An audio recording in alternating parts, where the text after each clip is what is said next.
What do you get when you throw two natural-born intuitive mediums together with a passion for animals and empowerment? Spirits, angels, and guides. Oh my. I'm empowerment medium Tara Diana. And I am intuitive medium Nancy Brady. Together, we focus on the good, The bad, and the ugly of working with the spirit realm. but mostly we're focusing on the good. Hey, Tara, how you doing? Hey, Nancy, good. Back we are. Back we are. Welcome, everyone. We're so excited to have you. This week, we're talking about something which may be a trigger or may not. So we want to give you a little disclaimer before we get into it. We're going to be talking about organized religion and spiritualism. So if that tends to be a trigger for you, you may want to flip to the next episode of our podcast. Let's start off with this. This is not about bashing anyone's belief structures. This isn't about saying that one is better than the others, although I may come off sounding like that. This is legitimately our opinions, our humble opinions, our beliefs about how we see things, especially, for me, organized religion is going down the rabbit hole. There is so much about organized religion. And I grew up Greek Orthodox, so Catholic. Not practicing per se. I think my poor father had enough of that. When he went to catechism, he went to Catholic school. He did all of that. My mom was Anglican and her father was an Anglican minister. So mom went to Sunday school and did all of that jazz. But we didn't necessarily grow up practicing, like I said, per se. Both my grandmothers were, religious in their own ways, but we weren't an overly religious family. So in my view, I was, again, don't take this wrong, anyone, but I was blessed that I didn't have anything shoved down my throat. Right. Oh, that this was the way it was, and you had to do this, and this is, yeah. So I didn't grow up like that. I don't know about you, though. So I went to Catholic elementary school. My family was hardcore Roman Catholic. Some of them still are today. I have one of my favorite aunts was actually a nun. Oh, yeah, she's a great aunt. But the interesting thing for me, because I do find Roman Catholicism like really sort of extreme and all about, the rituals. And I had issues growing up because a lot of it was, this really old priest close to death standing on a podium preaching at you about, you're going to hell, you've done something wrong. And I had issues with that because I was quite rebellious child. So I did spend a lot of my teen years unpacking what had been shoved down my throat, and kind of as a child who saw spirit and had spirit friends, it always boggled my mind when I would get sort of condemned for having these imaginary friends, air quote, even though you said in the name of the Father, Son, and Holy Spirit. I'm like, well, what the heck is the Holy Spirit, Mom? Come on, we're talking spirits here, right? Yeah. So I found a lot of my journey through my teen years and into university was being a sponge to every type of religion I could and unpacking everything I had learned and forming in new beliefs. Oh, I love that. Here's the thing is that I didn't unpack anything. I didn't, because none of it resonated with me. So, and because I didn't have to go to church and I didn't have to follow any kind of format or process, I didn't, in my years, I was just really quite focused on how much of an empath I was and how I had to work through all of that.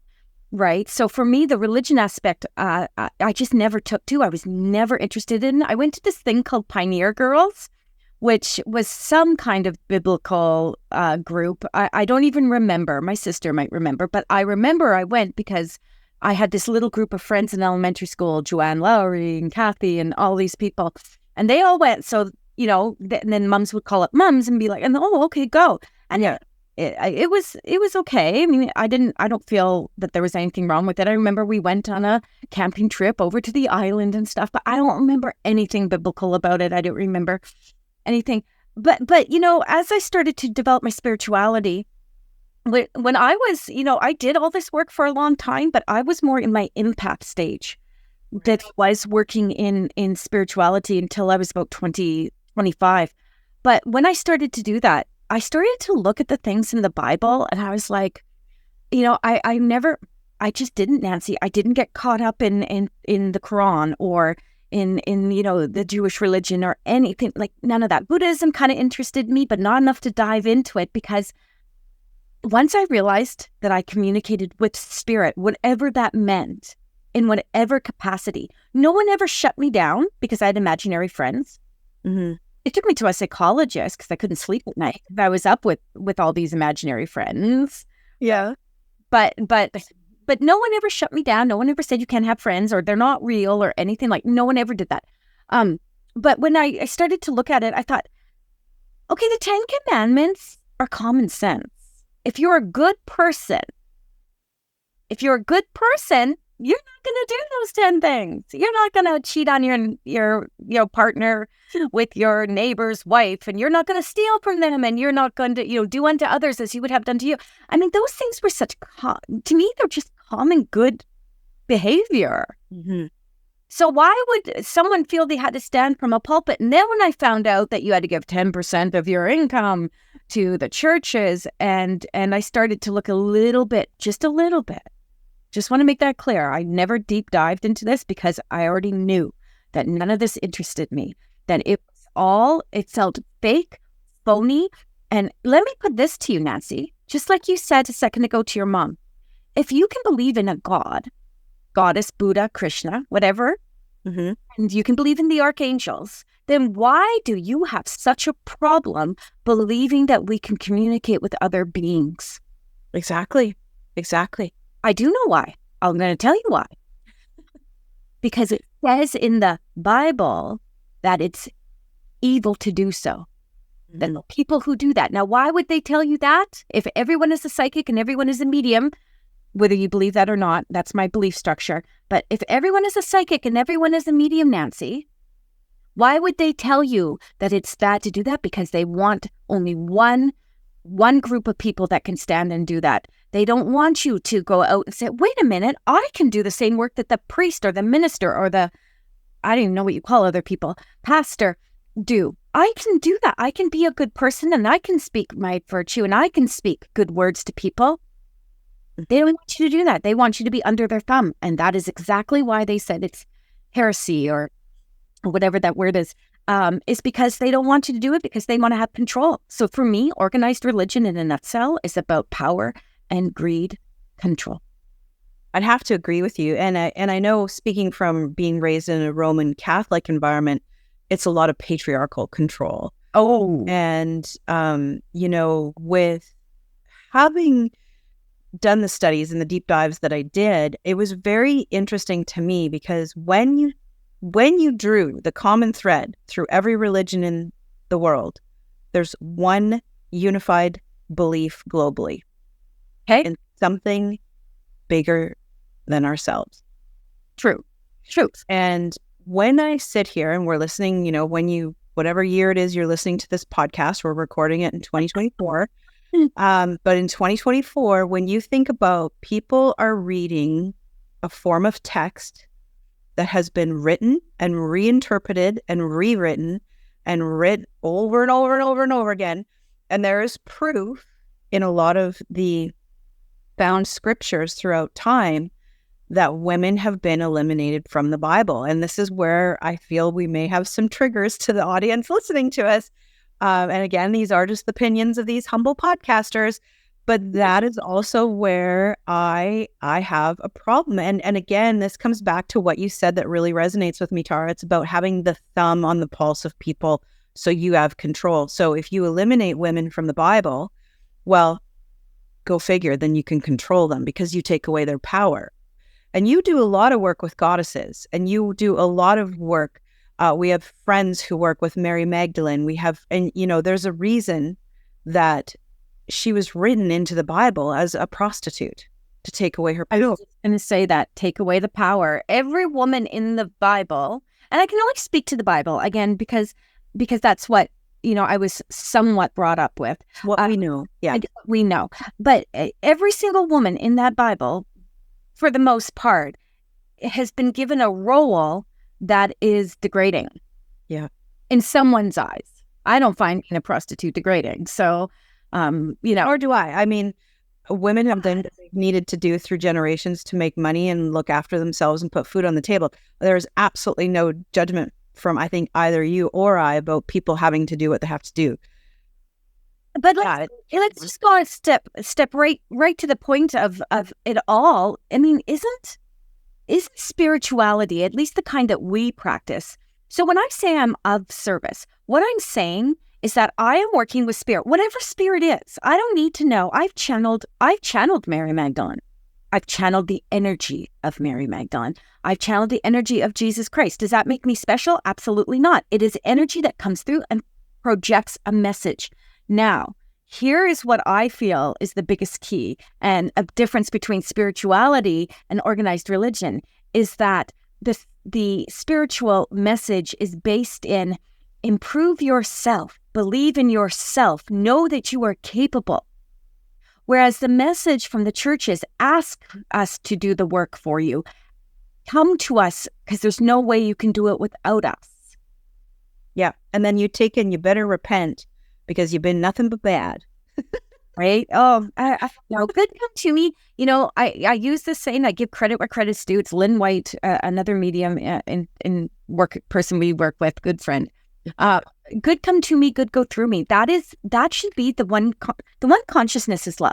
If you go into any religion, every person that is not trying to be powerful and greedy and all those in the religion itself is looking at coming from a place of love. Whether they are or not doesn't make a difference. In their mind, they feel that they are coming from a place of love. And that's what I believe the one consciousness is love, to be just in a place of love. Will we get there? Not at this rate. I have faith, but I'm not sure we'll see it in our lifetime. But again, why is it that we have to, or we don't, because I sure as HE double hockey sticks don't do it, bow down to anyone else's thought beliefs. We talk about prayer, prayer protection, prayer of this. I tend to back away from the word prayer because I am not begging someone to do the work for me. I'm going to say, hey, I'm open to receive the tools. Show me what to do so I can be of service to others. The more I better myself, the more you better yourself, Nancy, the more we can do for everyone around us. And I respect the fact that you bow away a bit from the word prayer because of the connotation that comes with it. I readily use the word prayer, but for me, it's different now. I'm not giving my power away to anyone. I tie prayer into a manifestation. I tie prayer into empowerment. I tie it into creating something new and generating energy around what my words are creating, rather than the traditional quote prayer. One can do, for me, if someone says prayer, I instantly am like, yeah. I put your hands together and beg God to do it, because then what happens when you beg God to do it, right? And it doesn't happen is, who do you blame? God. Yes. And your faith wavers. Exactly. Because I read of that. Yeah. Speaking of faith wavering, here, let's riddle me this, riddle you this, and let's open this can of worms because I'm enjoying this conversation. So when I first started out, and I unpacked a lot of my beliefs, I leaned into a lot of new beliefs, and I encourage everyone to do that. What no longer serves you, get rid of it, bring in new beliefs, bring in new things, always be growing, always be learning. But when I was first really honing my skills, there was a couple, let's say I had a mentor and she found Jesus. Oh God, I feel the Doreen Virtue rabbit hole happening to me. It's going to happen. And then there was I was going to lean into the next one, Doreen Virtue, around the same time as the mentor I was studying with found Jesus. And I found this very interesting because all of the incredible work they had done in spirituality, in spiritualism, in belief, in mediumship, in psychic development, they turned their back and walked away from it because Jesus showed himself to him. to them. And to me, I actually found that a bit sacrilegious because I was like, okay, I get your beliefs are going to adjust and shift and change, but how can you walk away from a lifetime of work and it suddenly means nothing to you?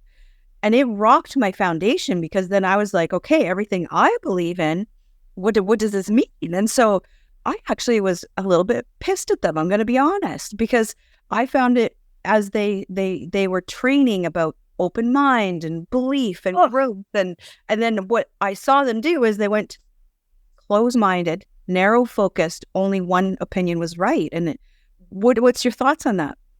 Oh, sweet goddess, do you really want me to do this? So let's start with this.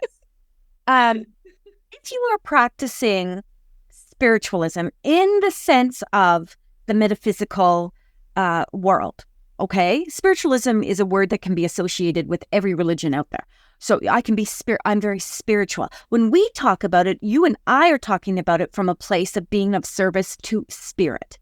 Okay? So not necessarily a god, etc., etc. Okay. Here is the thing. First of all, here we go, friends. Here we go. Jesus has never been lost. Yeah. It's always been around. Jesus has existed. So there are parts of that Bible that are full on made up nonsense, like straight up. And you said it, you hit it on the head when you said, hey, sorry, I keep thinking I'm going to go down this rabbit hole and you're going to pull me up. When you said, the Bible's changed, I remember when purgatory, and we'll talk about this in our next podcast for sure, but when purgatory, all of a sudden the Pope came out and said, but there's no purgatory. And I remember thinking to myself, you bad person, you. I knew there was no purgatory. Purgatory was used to make people who committed suicide or who were LGBTQ plus, two-spirited, all the extra words I can never, and don't cancel me, people, but I can never remember all of them. But, to make them feel bad about themselves. If you don't change, you're going to be stuck. I don't even believe in that. But when he came out and said, doesn't exist, I was like, what I wanted to say was, what are all you people okay with him just suddenly changing things like that? Mm-hmm. Why are all you people drank the Kool-Aid and said, oh, purgatory. My son's gay, my partner committed suicide. Now they're going to be stuck in this place and I can't save them. I can't help them because they're sinners and all this stuff. But someone just went like that and changed the light bulb and you guys were like, oh, good stuff. Thank you. Why were you not questioning how this Pope, did God come down and strike him on the head with an orb or something? Yeah. Be like, hey, I've got something new for you to shake things up with. So that's right there. That told me that all of this stuff was all just made up stuff to control people straight up. When Doreen Virtue, now I was never a huge Doreen Virtue fan. So, I have some of her decks but once she started doing these come and see me, for 2 days, run an angel card workshop and all these people were taking these, she was traveling with James Van Prague and all these other people. John Edward, and come and see me for this 2 days, pay me a lot of money and do these workshops. And then you're suddenly an certified angel card reader. And I remember thinking, wait a minute, I've been doing this work for so long and I don't need a certification. I know what I do and I know I do it well. Yeah. Toot goes my little horn. But my point being here is when she suddenly decided that she was wiping her hands of this, she'd been saved, she'd been found, or she found Jesus, or, whatever she found under the rock. Do you know where I went to with it? Where? I went to, because Hay House, she was the biggest salesperson for Hay House. Yeah. Biggest person for Hay House. I literally went to, she's running out of things to do for money. Yeah. And so she's going to target a different audience now. And now she's announced all her cards. She sends cease and desist letters to everyone that using her cards. Hay House can't sell them anymore. And I think, well, look at that. It's made it a collector's item now, and suddenly it's worth that much more money. And then now she's making new cards, though, Nancy. She's making 100% for her new religion. So to me, it just felt fake and phony. And like I said, that you're going to run across all these different people. And hey, you can love who you love. You can look at different spiritual people, all these people that are in your face all the time. The John Edward, the James Van Prague, the Sylvia Browne when she was here, Teresa Caputo, who I think is funny as hell. But they're all gaining mass amounts of, I'm going to say it, oh boy, money from this. Yeah. So changing when Doreen Virtue, and I don't know who you're talking about when you say you mentored under. I know who some of the mentors were for you, but I don't know, and I think you've said the name to me before, and I didn't recognize her. She's a Canadian. She's a Canadian. That's probably why I didn't recognize her. Us Canadians are nobodies. But when Doreen did that, the very first thing that came to me, first of all, I was disgusted. I'm like, are you kidding me? That's the biggest load of crap. Like, just like you said, how do you do that? You just change everything because the light switch. Of course, there's brainwashing all over the place. I don't believe it, though. But it's my opinion. I don't care what Doreen Virtue does. I stand my truth. I'm authentic to who I am. And if she wants to change and adjust, you go for it. But the first thing that came to me was it was all about the money. That makes sense. And I do want to return to one thing you said, because I know, and again, I hope we'll have to put in the disclaimer about triggers, because we are talking a little bit about suicide right now. But I can tell you, I have 100% connected, and people have not sat in purgatory after they have completed suicide. And I have authentically and 100% brought through messages of love and light. They all come through with messages for their loved ones. I will share a very funny story with you. Yeah. So we were at my husband's, this is about purgatory. We were at my husband's grandfather's funeral. That part wasn't funny. What was funny was the fact that his grandma was sitting talking with my husband's sisters and I, and we were talking about cremation. And I said, oh yeah, I want to get cremated or made into one of those eggs and planted in a tree and go back to the earth kind of thing. I don't believe I have to have the fancy casket and do all of that. And this poor little woman just about like keeled over right there. She goes, oh my goodness. She goes, I couldn't do that. You can't get cremated because what happens? She goes, they're going to put me in a pine box. They're going to burn me up. And then what happens if, I get to purgatory and I have someone else's leg and I have someone else's arm? And my husband's sisters and I like burst out laughing, and then we had to like control ourselves because this was dead serious. Like she was traumatized from the Catholic Church saying you cannot, it's against our religion to cremate yourself because you might end up in purgatory when you're reassembled with a whole bunch of different body parts because they've been scooping you out of some sort of incinerator. And I was like, oh, grandma, no, it doesn't work that way. And that's the problem is when you're not open-minded, you're not able to see different paths, you're not able to think for yourself in a lot of ways. I mean, and think about organized religion from the place of a lot of people are taught it from the moment that they can think. Families are teaching. Ryan, when Ryan was still with us, that's my son.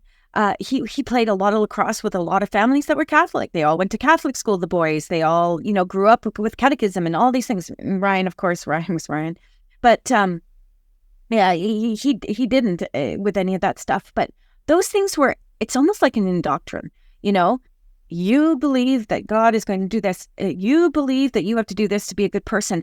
And I'm going to say to you, who the hell? I didn't even do my HE double hockey sticks there.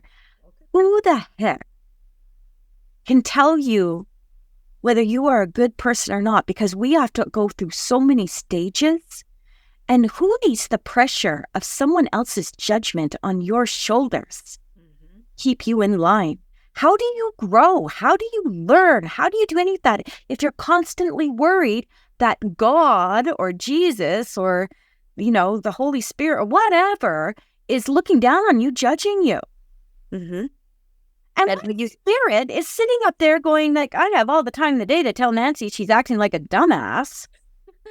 Right? I don't know. To me, well, you're right. You hit the nail on the head. It's a conditioning and, dare I say, almost brainwashing from infancy, right? And look at them. Look at the Mormons. Look at the Jehovah Witnesses. Again, I fully will support you in whatever you believe in. But I have worked and read for someone in almost every single religion. I can't think of one religion I haven't read for, because they will all sneak to me to hear a loved one or to find guidance. They will all sneak to me. They don't care. But you know, why be judged? Why sit in judgment?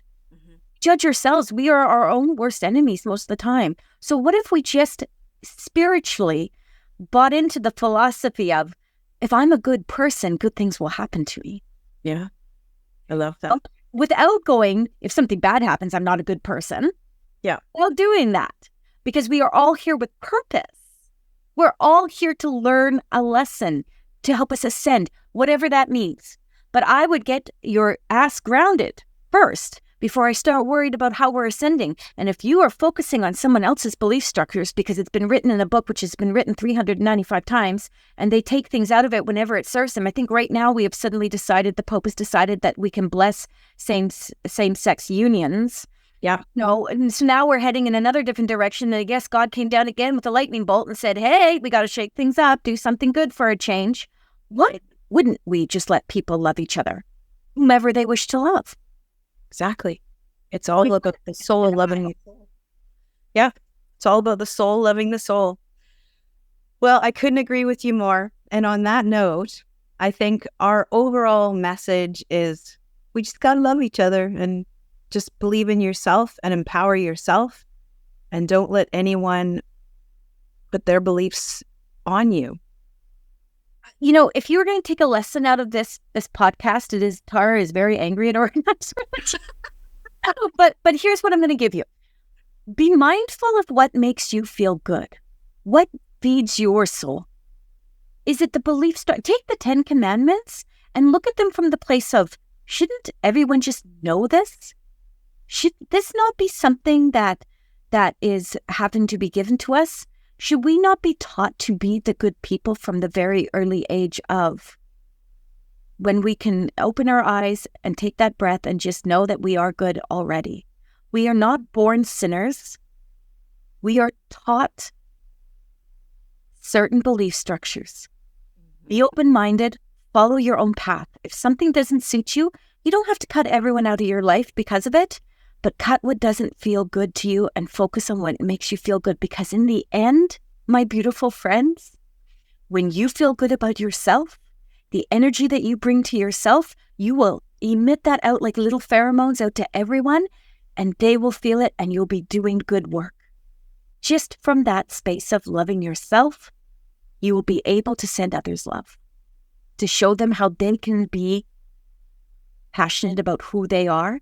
And they will do that, and it'll be like paying it forward. And then so-and-so will do it, and so-and-so will do it. And that's how we'll find harmony in this world. Couldn't have said it any better. Nancy, this was a good topic. This was a great topic. I'm going to get a cease and desist from Doreen Virtue. Don't talk about the evil sinner.